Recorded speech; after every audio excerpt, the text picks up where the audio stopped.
Good morning, my friends. This is the day that the Lord has made. We will rejoice and be glad in it.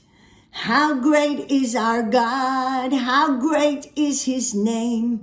He's the greatest one, forever the same. He rolled back the waters of the mighty Red Sea, and he said, I'll lead you. Put your trust in me.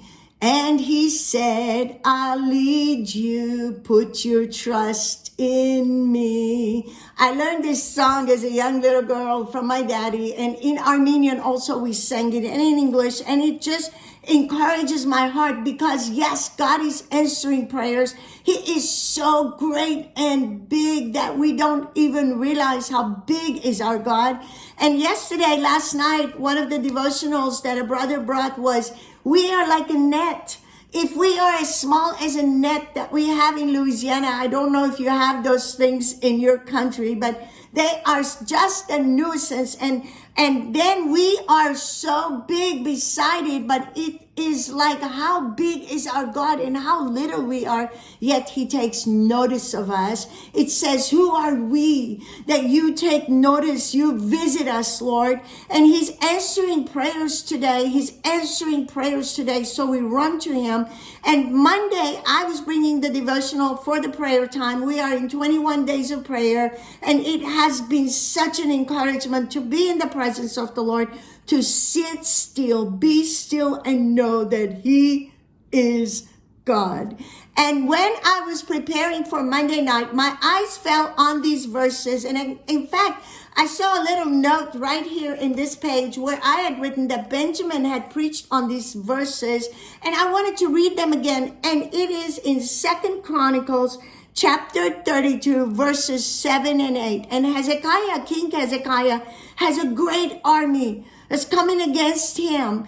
And he goes to the people, and instead of saying, let's get ready, we're going to fight a war, this is what he said. Be strong and courageous.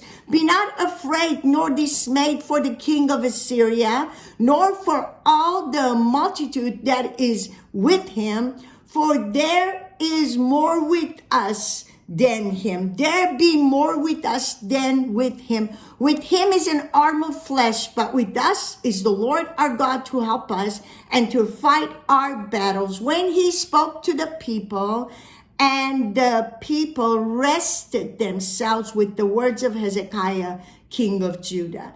When the Lord speaks to us his word, then it brings peace and rest in our hearts. When there is confusion, where there is strife, then you need to hear from the word of God, because that reminded me, I went back to Romans chapter 8:31. It says, if God be for us, who can be against us?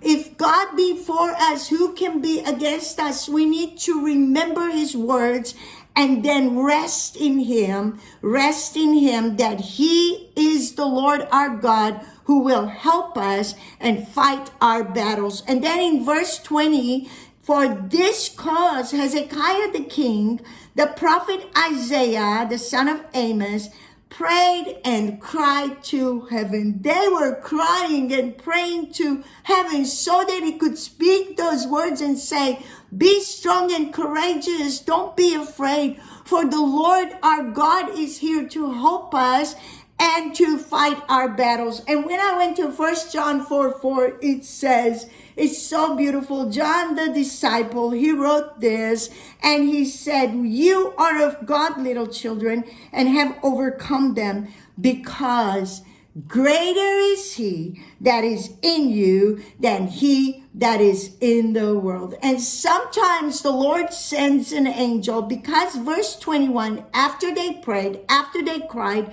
and the Lord sent an angel to help them. One angel he sent to help them and bring the victory. And I was reminded just yesterday, a friend of mine, Sister Naver from Kuwait, is praying for her husband who's in the hospital. We are praying for him because today he was not doing good. But yesterday she went to the hospital and she stood in front of the emergency door and she said, it was broken, so I went in. And then when the doctor came to talk to her, she said, I want to see my husband. And the doctor was saying, that is impossible. But then she said, what if it was your dad? And then somehow the Lord touched the heart of the doctor. Sometimes the Lord sends people that are like angels. He sends his angels. They are ministering spirits. Sometimes they are angels and sometimes there are people the Lord uses.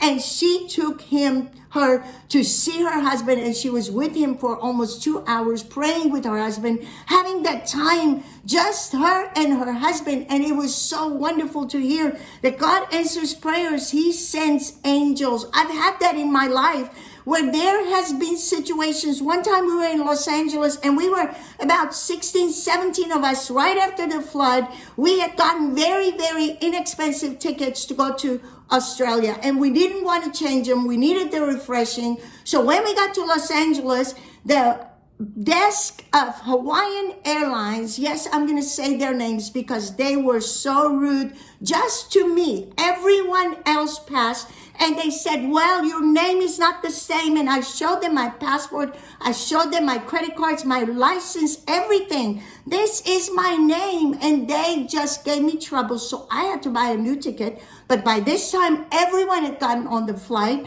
I was the only one left there. And I said, Lord, what do you want me to do? Stay here in Los Angeles? I can be with my mom and dad in Pasadena. At the time, Daddy was still alive. But then, all of a sudden, I got the idea, let me buy a new ticket, which the Lord provided the money. A few months later, I found the money on the ground in Baton Rouge, just in an envelope, what I had paid for that ticket, just about $50 or $60 less. And I just said, okay, here's my credit card. I am Jasmine. Put me on that flight. When he did that, I knew I was about to lose my flight because Los Angeles security is just always crowded. And all of a sudden, a young lady appeared. She took my boarding pass. She took my passport and she said, follow me. And I'm coming up the escalator with her and I'm saying, you're like an angel. And she just smiled at me. She said, just follow me. So when I followed her, she took me to the first lady and she was sitting there and she said, she's going through. And the lady didn't say anything. She just let me pass. And I said to both of them, I said, it is easier to enter into heaven than through Los Angeles security. I was just so awed. And she passed me through, got me on the other side, and my son Benjamin, who had just passed through that long line, was waiting for me. We happened to be right there together after I being downstairs for 20 minutes. And so she took me through. I met Benjamin. We both started running for the gate and we got on the plane. Everybody on the flight said, how did you get on? I said, I'll tell you, it was a miracle. It was a miracle. God sends his angels when we are desperately crying to him. This king was praying and crying with the prophet Isaiah. They were both crying and praying, and God heard their prayers, sent an angel. Today, what is making you cry out to the Lord in desperation, saying, Lord, I need your help. Lord, help me. Lord, you are God who is greater than anything we can even imagine. And this is the God that will send us his help because he's promised us, I will never leave you nor forsake you, Jesus said. And this is his promise. We cling on to it. We cry out to him and we wait for the answers because our God is so wonderful. Be blessed today.